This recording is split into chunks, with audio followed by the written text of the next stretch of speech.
The German political scene changed with the rise of Ilse Hirscher. She was a young member of the Alternative für Deutschland, a right-wing German political party. The program of this party includes nationalism, conservatism, opposition to immigration and Islam, Euroscepticism, protection of Western identity and culture. At her first appearance on TV, everyone was impressed by her oratory skills. She managed to stand up to one of the most important leaders of the SPD, Germany's main left-wing party, earning applause from the public. Newspapers and television news began to take an interest in Ilse Hirscher. Her inflammatory speeches against the European Union, rival politicians and immigration attracted more and more audiences. Thousands of people gathered at her rallies. She quickly became one of the AfD's leading public figures. The Alternative für Deutschland had found the charismatic leader they missed. What is the situation in Germany and Europe? Europe continues its slow decline.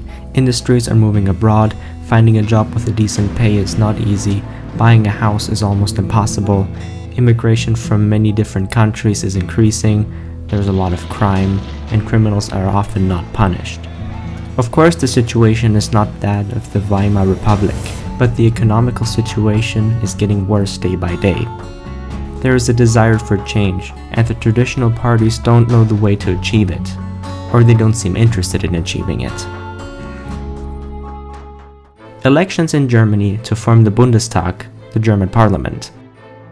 The main parties are the Christian Democrats of the CDU-CSU, the Social Democrats of the SPD, the Greens, the Liberals of the FDP, the left-wing BSW, Bündnis Sarah Wagenknecht, and the Alternative für Deutschland. AfD chose Ilse Hirscher to lead the party into the elections. In the previous days, there was a lot of immigrant violence in various cities. Mainstream newspapers, who indeed tried to penalize the AfD in every way, claimed that far-right elements provoked the immigrants. A week before, the International Monetary Fund stated that the German economy fell into a recession. Election day is characterized by a very low voter turnout, the lowest in German history. In the night when the data is read, the results speak for themselves. The Alternative für Deutschland exceeds all expectations, becoming the largest party in the German parliament and a majority in 9 of 16 states. The overwhelming victory of the AfD causes political upheaval in Germany. Theoretically, no one wants to form a government with the AfD, but since the AfD is the largest party in parliament, the political situation changes. In the CDU, the former party of Angela Merkel, and especially in their Bavarian ally CSU, there are several right-wing politicians. In the next few days, while the controversies rage and there are even requests for a repeat of the elections, a tiny group of the outer-right fringes of CDU members in the Bundestag, a few more from the CSU, and some of the liberal FDP split from their parties to form a new party, the Christian Center Party. This new party announces that they are willing to form a coalition with the AfD. The AfD coalition now has more than 50% of the seats in the Bundestag. The Bundespräsident, the German federal president, is very against a far-right government, but he has no other choice than asking the AfD to suggest someone for the office of federal chancellor, the head of the German government. The AfD names Ilse Hirscher. The AfD will govern Germany. In Europe and the world, there are concerns. Someone remembers what happened when Germany turns far right. Especially the Polish will get nervous. In the European Parliament, some politicians openly compared the new government to the Nazi government, suggesting the creation of a cordon sanitaire. But generally, the world reacts by establishing good relations with the new German government. In Europe, Italy of Meloni and for sure other countries are quite friendly with the new government. Russia knows that the AfD is traditionally pro-Russian, and the United States is also not against the new government. The highly pragmatic China is as well. India doesn't really care. However, Germany is not Zimbabwe, with all due respect to that nation, and it is necessary not to make rash decisions and try to have at least normal relations with them. Everyone thinks that, despite being a minority, the other parties of the German coalition, the Christian Center Party, made up of experienced politicians, will bring balance to the German government. With the majority in the Bundestag, the AfD begin to push through its policy agenda. The first step, immigration. The immigration laws in Germany become more restrictive. The funding for refugee assistance programs are lowered. They are tightening refugee policies. The police is required to enforce the law on everyone, even if they are immigrants. They are trying to find solutions to effectively deport any immigrant who commits a crime without a legal status in Germany. Every single AfD project ends up at the Constitutional Court. The Bundesländer not under control of the AfD actively sabotage the federal government, doing all they can to put roadblocks in its way. The European Union warns Germany that those measures are contrary to the European Union's policy of inclusion and tolerance towards immigrants, and if implemented will lead to appeals of the European Court of Justice. However, the AfD does not give up. There will be benefits and free schools to encourage Germans to have more children and other family-friendly policies. The Bundestag approves a law that severely limits same-sex marriage and adoptions. The foreign minister of the EU says, "We are worried about the political developments in Germany and warn that this law pushes Germany away from the European Union." The relations with the European Union are starting to deteriorate. In this situation, there will be no anti-Semitism, at least no more than usual. The AfD is pro-Israel. They supported the decision of US President Donald Trump to recognize Jerusalem as Israel's capital. There will be cuts in German aid to Palestine. The rise of the AfD is associated with an increase in political polarization and social tensions in Germany. There are violent attacks on the AfD party representatives, demonstrations against the AfD, and other unrest. Particularly controversial is the law that eliminates government welfare aids to migrants. Immigrants must be employed and paying taxes for at least 4 years before being allowed to receive state benefits. The EU menaces the sanctions, warning that the law is against the European rules and could bring about ethnic conflict between immigrants and the native population.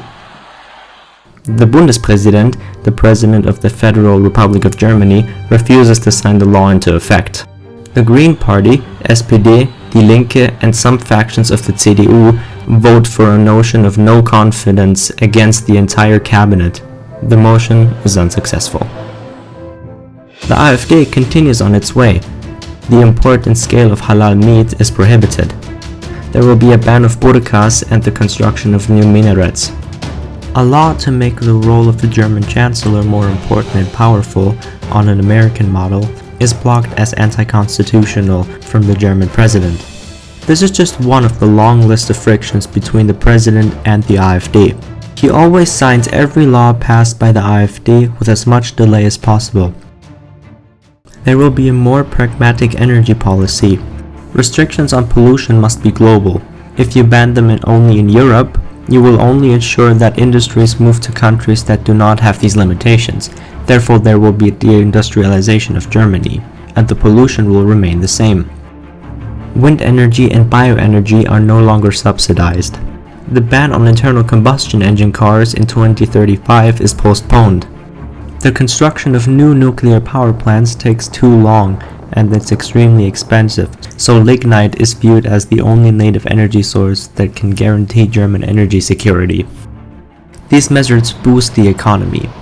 Energy will be more dirty, but cheaper. Other countries react by increasing tariffs on developing some sort of sanction mechanism to isolate the so-called pollution heaven built by Germany. There is a sharp increase in military spending. New orders for Eurofighters and Leopard 2 programs for new weapon systems such as the Kf-51 Panzer tank and the FK 6th generation fighters are accelerated as much as possible. The reintroduction of compulsory military service is planned, only for males.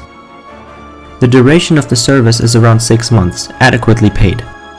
They will only have support tasks, but there will be a lot of training in the use of weapons and combat techniques. The European Union is a thorn in the side of the German government. The AfD can't make major decisions and changes without judges and the European Union revoking them. The German support to the European Union is reduced everywhere contractually possible. Some AfD members endorse a complete exit from the European Union if a complete reform is not achievable. A large demonstration organized by the opposition in support of the EU even causes one death. Relations with Russia. The AfD thinks that Germany should not get involved with the internal affairs of Ukraine or Russia, and the sanctions on Russia are detrimental to the German interests. These are the words of Ilse Hirscher. Stop the war in Ukraine. Peace with Russia. We have the possibility to take the car in Berlin and get to Vladivostok without even showing a document. There are endless investment opportunities in Siberia. Why do we have to give up all this? The German government starts to be very critical of aid to the Kiev regime. The German government vetoes the arms purchase for Ukraine.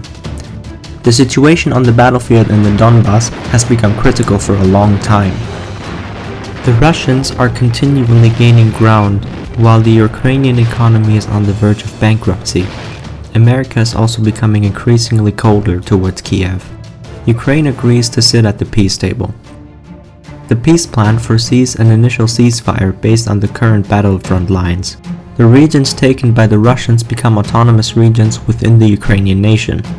The Russian armed forces will remain present in those regions, and the modalities of their withdrawal will be decided in the coming years.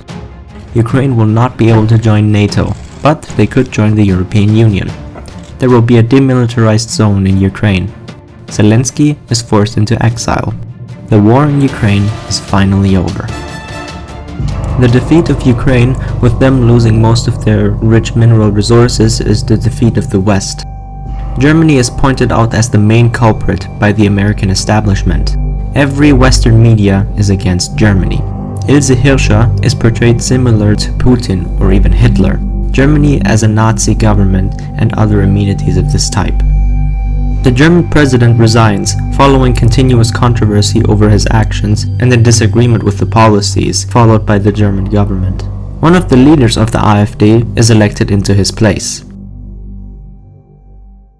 The isolation of Germany by many Western countries pushes Germany further to the right, generating a wave of patriotism and pushing the German people to rally more and more around their government.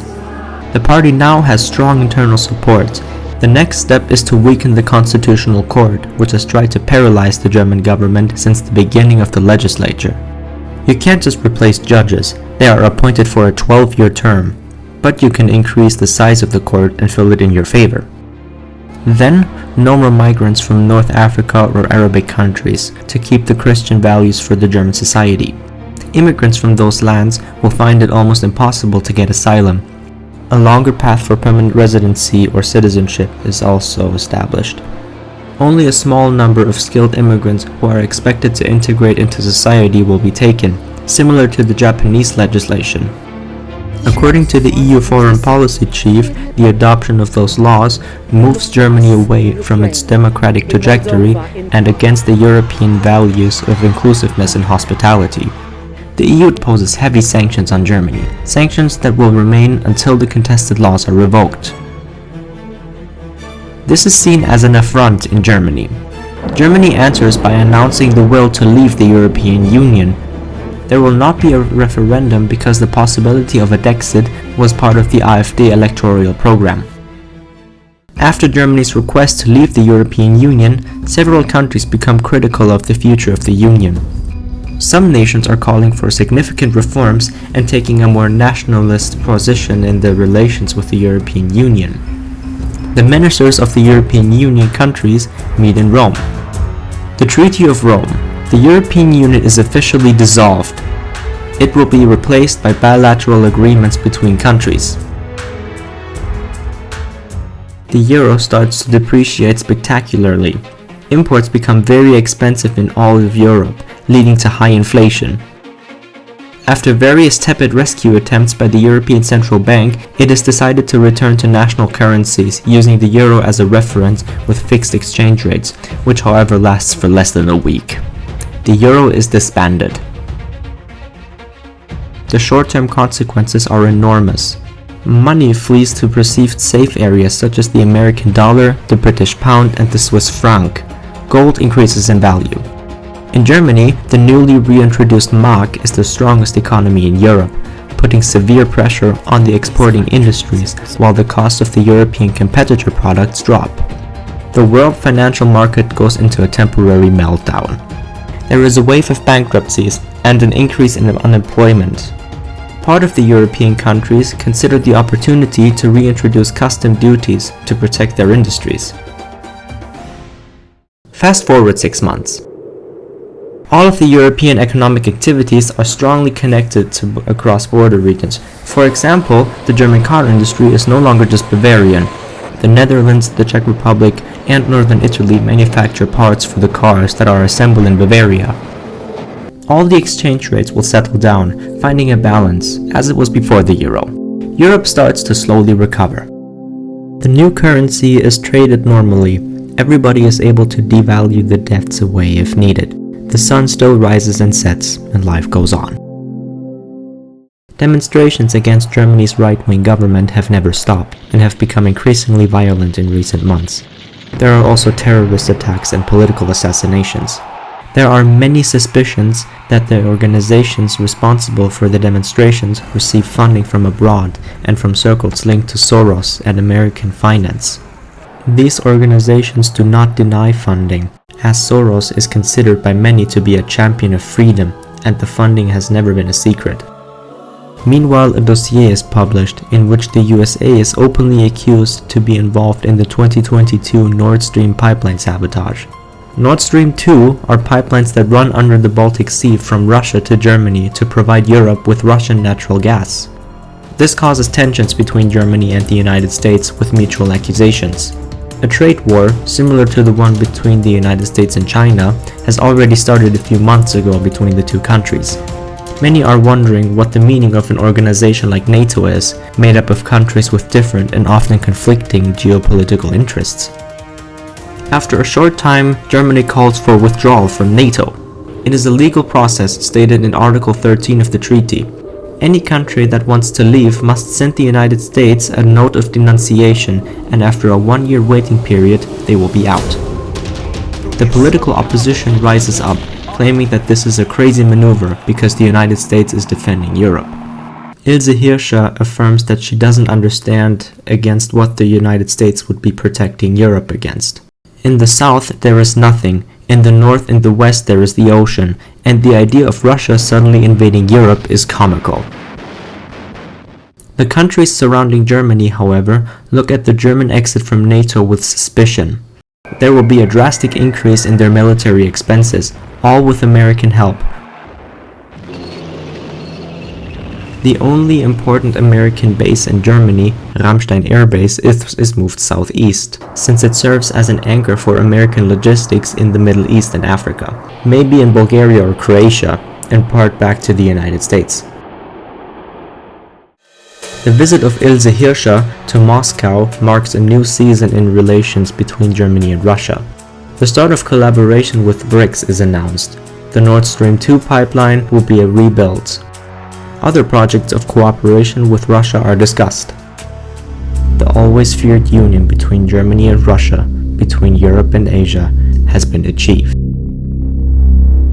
The fact is that in the East there are natural resources for hundreds of years to come. Millions of hectares of free land, the future of the global economy. Germany, the engine of Europe's economy, feels this. That's why the US considers Russia and China their primary enemies. They are well aware that their world dominance is at risk.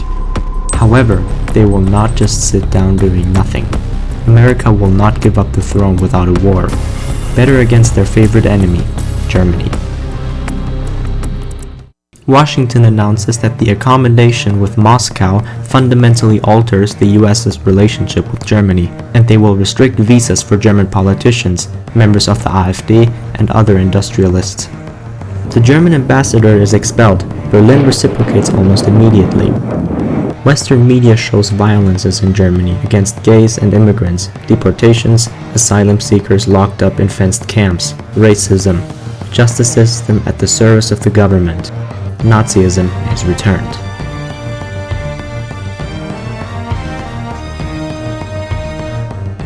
There is evidence that Germany is stockpiling chemical weapons and that they will reach nuclear capability soon.